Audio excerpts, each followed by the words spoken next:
All right, ladies and gentlemen, as you know, it's Black History Month. And guess what? There's still a lot to say about the one and only, the EST, Bianca Belair. So I got company this time. No, baby, that's for somebody else. We're just going to keep you right where you're at right now. It doesn't matter what you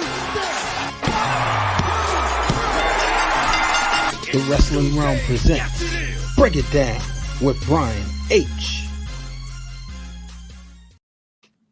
All right, ladies and gentlemen, welcome to this episode of Break It Down, Brian H. Keeping it 100. I got the one and only Miss Santana back as we discuss the EST of WWE. How you doing today? I'm great. Just like I said, finished watching Raw. It was very interesting. Very interesting night. I'm just gonna say it was very interesting. Raw was certainly Raw, but to be honest with you, I'll watch I watched it at 10 to 9 o'clock and continue. Then I go back and watch it later, the first part, because I watch All American.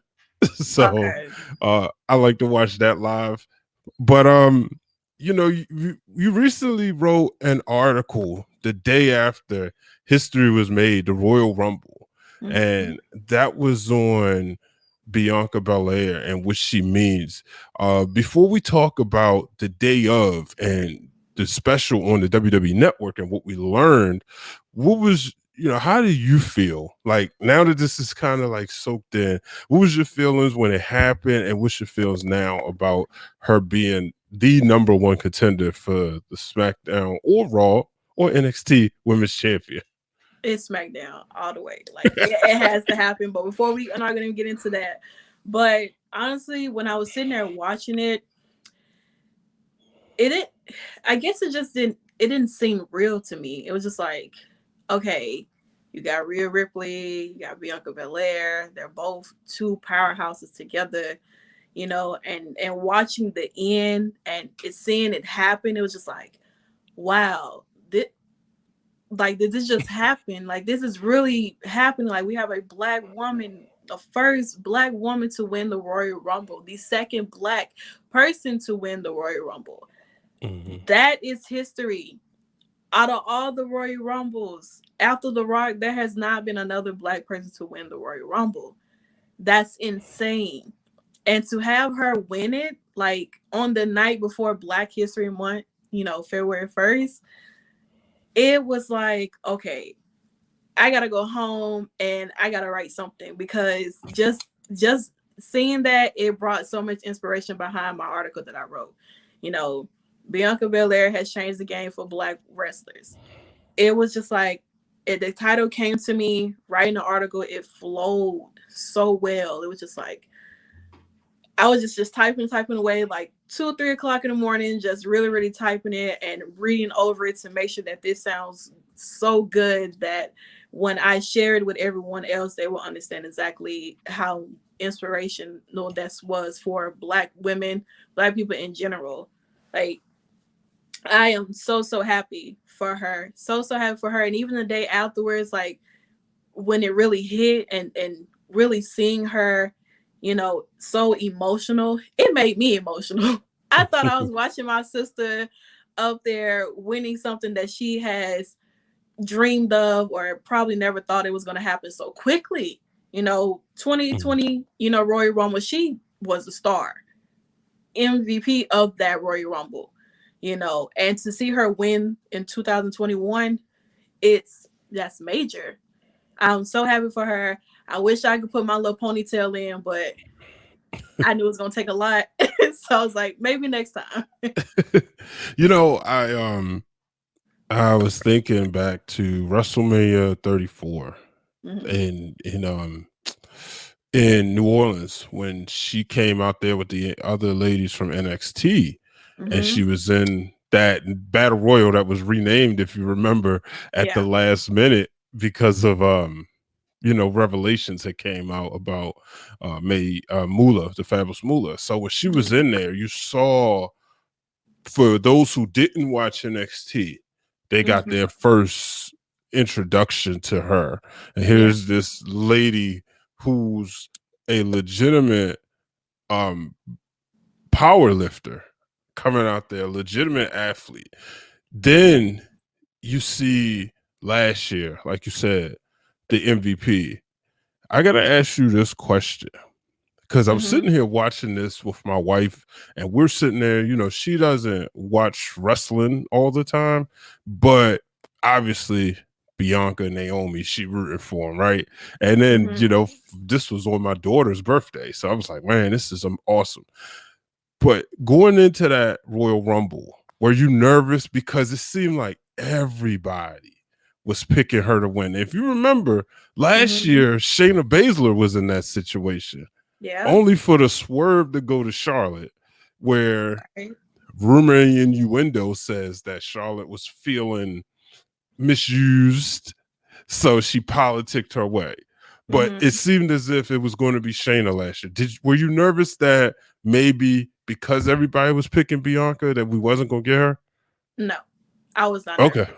I was 10 toes down, right behind her. I was like, she's gonna win this. Like, I just have a feeling that just looking at how everything's played out in the ring that night, it was like, okay, we're down to 4.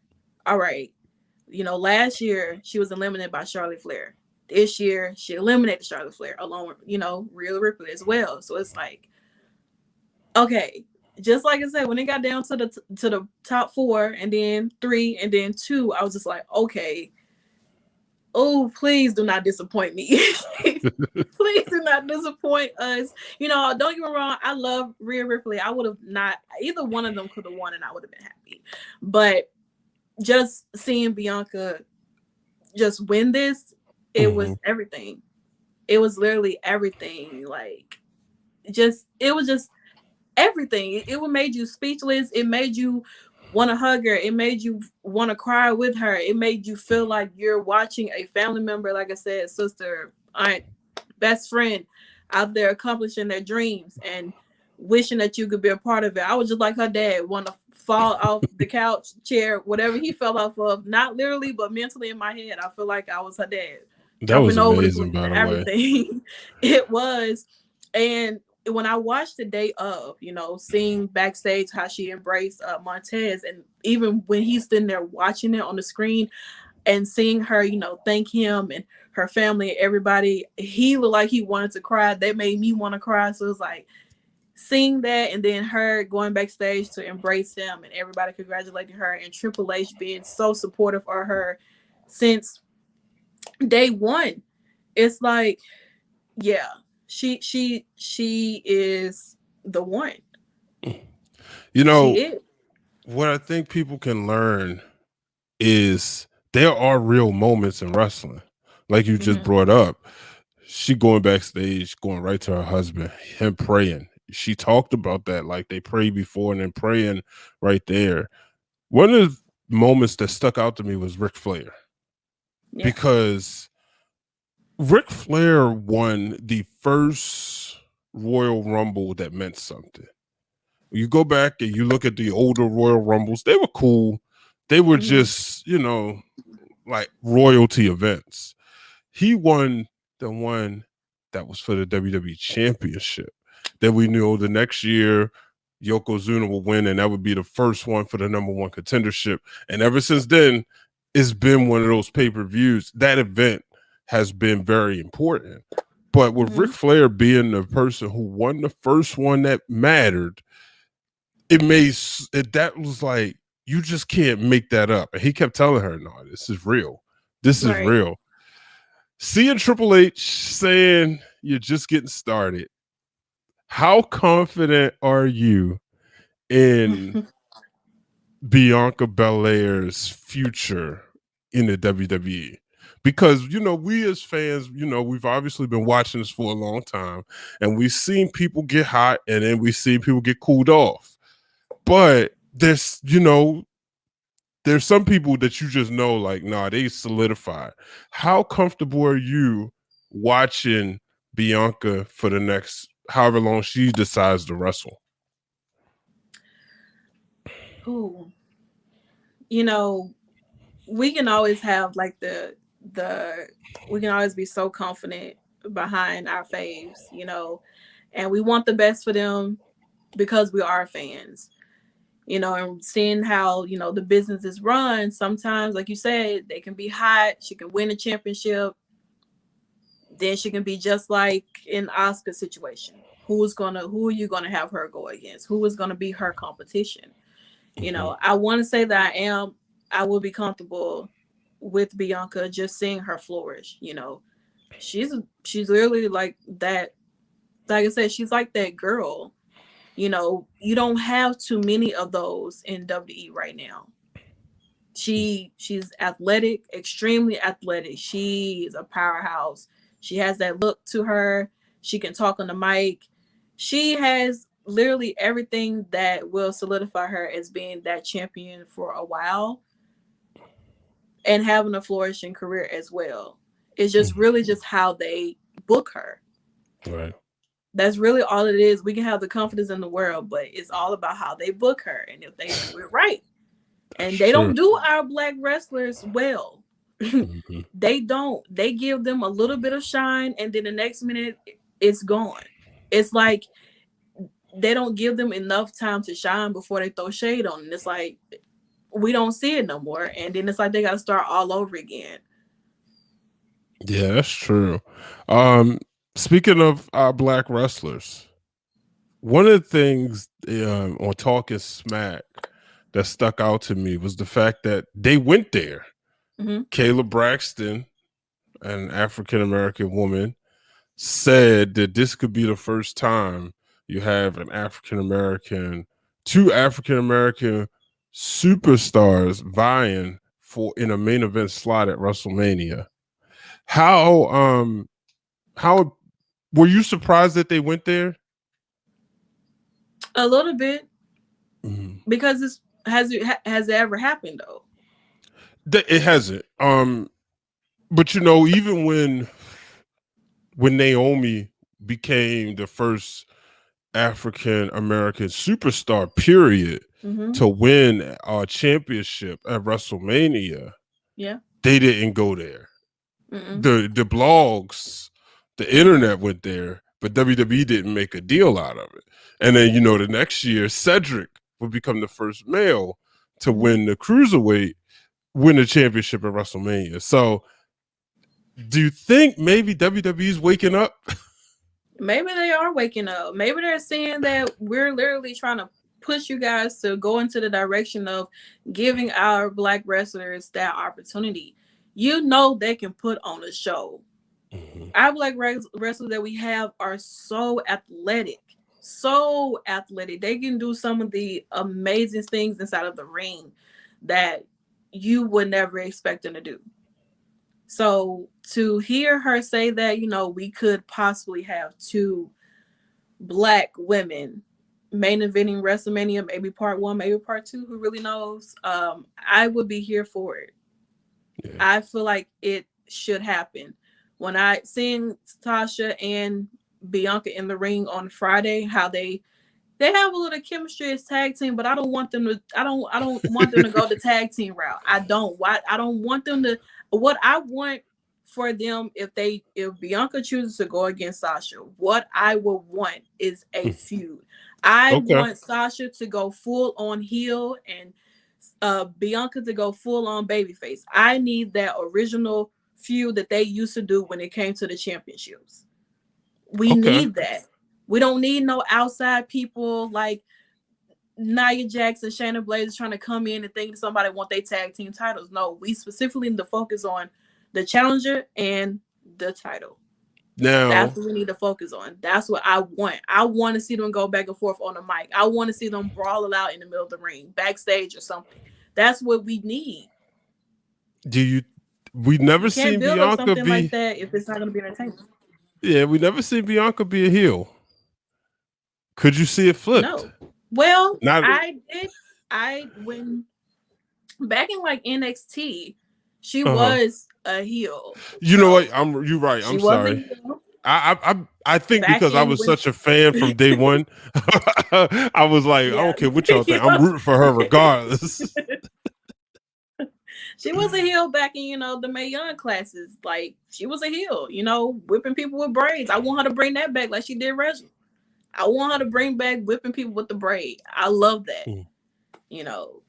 Do it out of fun like she did with Reginald and stuff. So, that's exactly what I really want for them to go for WrestleMania if she chooses to go with Sasha. But I have a feeling that she will go with Sasha. Okay. Now, that chemistry in the ring will be great.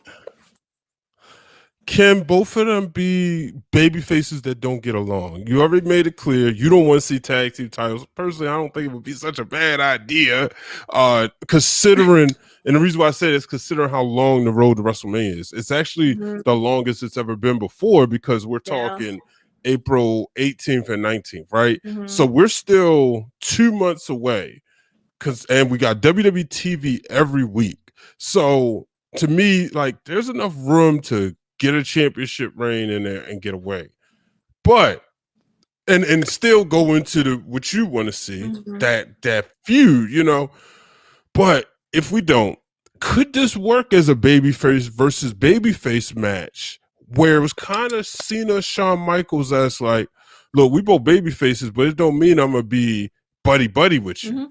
You go back to like Brett and Shawn. They had that respect level thing going on, even though it was like, well, I'm working out. It didn't get ugly until later, or, really at the end of the match, right? If we go from the kayfabe side, can this work that way? Can this work in a sense where they'll both be baby faces, quote unquote, but they don't like each other? I mean, or does one have to?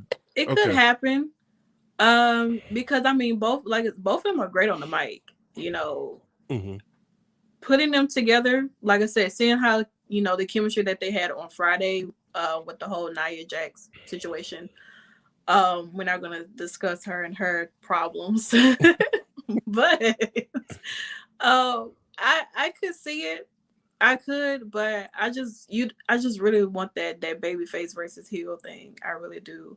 Like, even if they were to go to that route of, maybe winning the championship, that's great. Tag team championship, that's great. That's cool.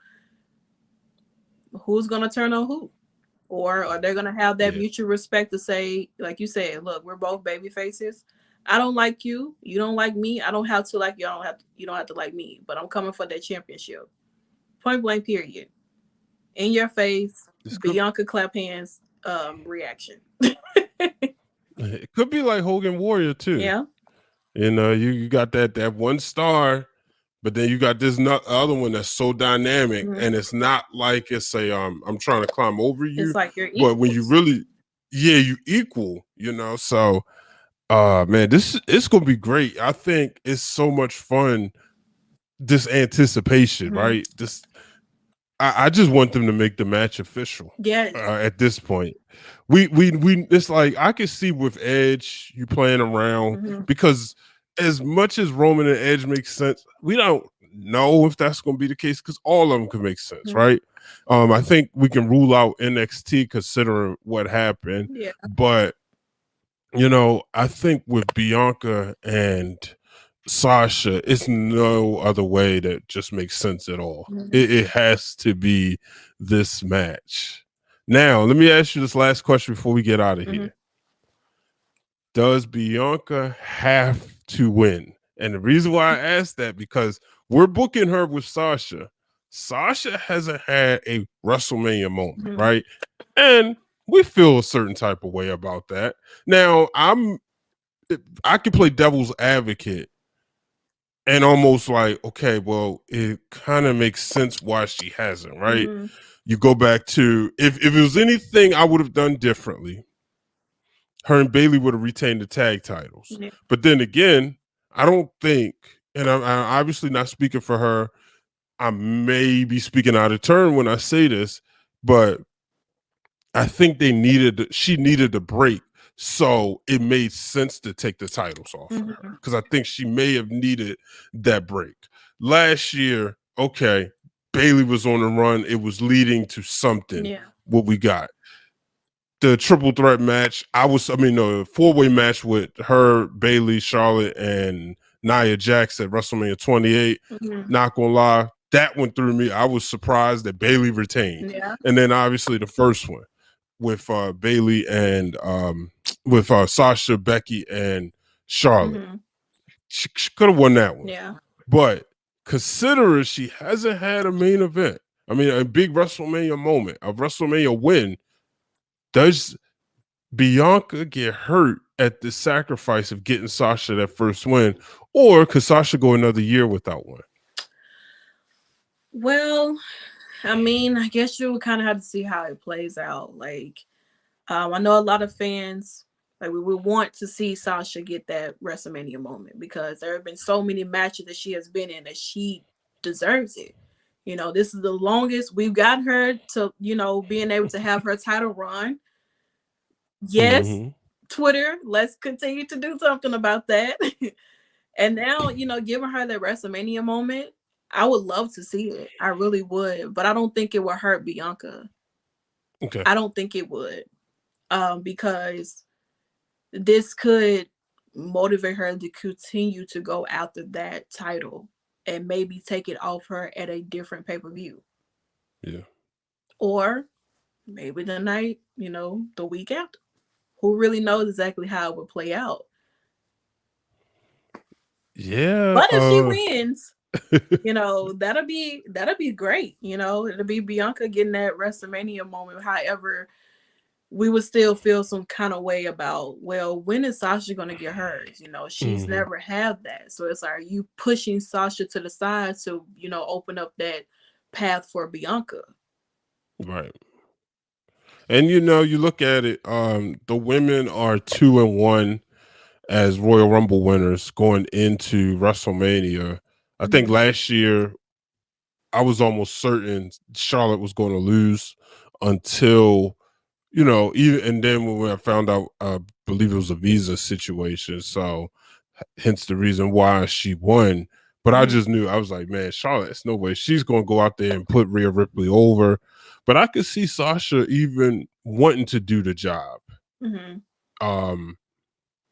You know, obviously there was a lot of things said on social media about her. There always is. Now, I'm one.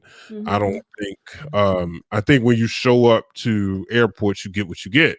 But, you know, there was also things said by other wrestlers, and that's not even in the WWE and probably, quite frankly, won't end up there now. But it would be so funny if we saw Sasha put Bianca over. And it's like, wait, she don't do what for black women? I mean, that'll be a backfire to, you know, those who feel indifferent about it. You know, but like you said, you fumbled the bag. So yeah. You literally fumbled the bag. Now you got to figure out what you're going to do now. Exactly. Any final thoughts before we get out of here? I really want Bianca to win. I really do. Okay. I want Sasha and Bianca at WrestleMania. Do not give us Asuka and Bianca. I mean, I believe that they could put on a good show, but fans, we're literally right behind Sasha and Bianca. Like, we're literally feel like we're getting pointed into that direction. Now, if they flip the script on us and they say, you know, maybe you should go after Asuka, I'm gonna feel some type of way. I'm about to write them a letter or something. Like, what are we doing? This is not what you saw us talking about. I understand. I will say this. The only thing that would be cool if that happened would be the social media pictures of Sasha and Bianca holding up their titles. I would, you know, well, that's it. Yeah. It'll be like another, you know, WrestleMania 20 situation. It'll be that. It would. But that'll be great. I mean, you got two black women as champion on two prospective brands, Raw and SmackDown. Stay with black women real quick. I know I said we can get out of here, but I can't help but think about this. There's a black woman on Raw. What if, you know, I mean, you did this to me. This is the reason why I had to bring it up, because you said WrestleMania 20, and we know how iconic that moment was. It's been a long time, and WWE, they've been able to erase CB out of certain things, right? Very much They're so. trying to, he was the second person to win the Royal Rumble at the number one entry. Mm-hmm. They're trying to like push that as much. What if Naomi somehow or another, right now it might not look as promising, but what if she does win the championship at WrestleMania? Now I think with WrestleMania being 2 nights, we may see the title on, I think we'll see both women titles on different shows. But if we don't, what if that's a possibility? I mean, hey, I've been wanting Naomi to get back in that title reign. Like, I'm tired of her being a glow stick next to Lana. Like, I need her back in the title picture some way, somehow. Like, she definitely deserves it. Like, she does. I mean, because looking at, hers wasn't that long either. And Naomi, I feel that she's a great champion. She defends it really well. It was the standard though. Yeah. The WrestleMania, the SummerSlam. I think if you get that, you get a win. But it just felt lackluster because they was trying to get over the Money in the Bank. So who was she dancing with? Lana. And then, she had a match with Charlotte. There's like, Now, but now I got this one scenario I had in mind, right?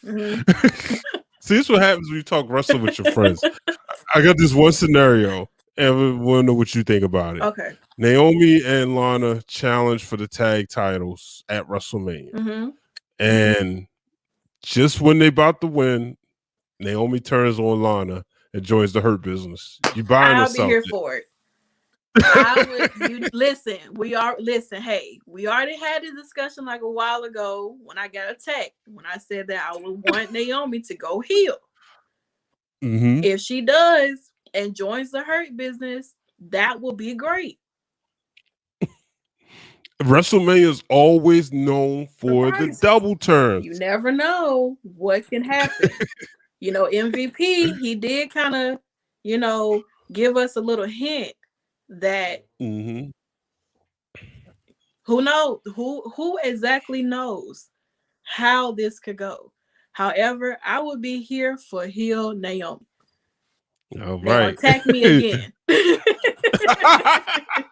You imagine the internet breaking on that one? Could you imagine if the internet was around when Triple H turned on DX at WrestleMania 15? I mean, Twitter would have went crazy, like shut down. Like it would have been like, are y'all seeing this? Yeah. If social media was around when a lot of things was going on in WWE. Ooh, absolutely. That would have been very, very interesting. But yeah, I'm team heel Naomi. Like I said, attack me again. All right. Y'all heard what she said. Let them know where they can find you. Let them know where they can find you before we get out of here. Yeah. So on Instagram, my Instagram name is @Santana Muse, Muse. And on Twitter, you can find me at Driune, which is Driune. And that's about it. That's where I'm at. Or if you're on Clubhouse, you can find me at Driune there as well. Driune, I really appreciate you coming on. It's always a pleasure. We're gonna do it again soon. Thank you so much. Thank you for having me. I'm always happy to be here to talk wrestling. Absolutely. Thank you for tuning in to this week's episode of Break It Down with Brian H. Hit the subscribe button and turn on the bell so you get notified every time the Wrestling Realm posts new content.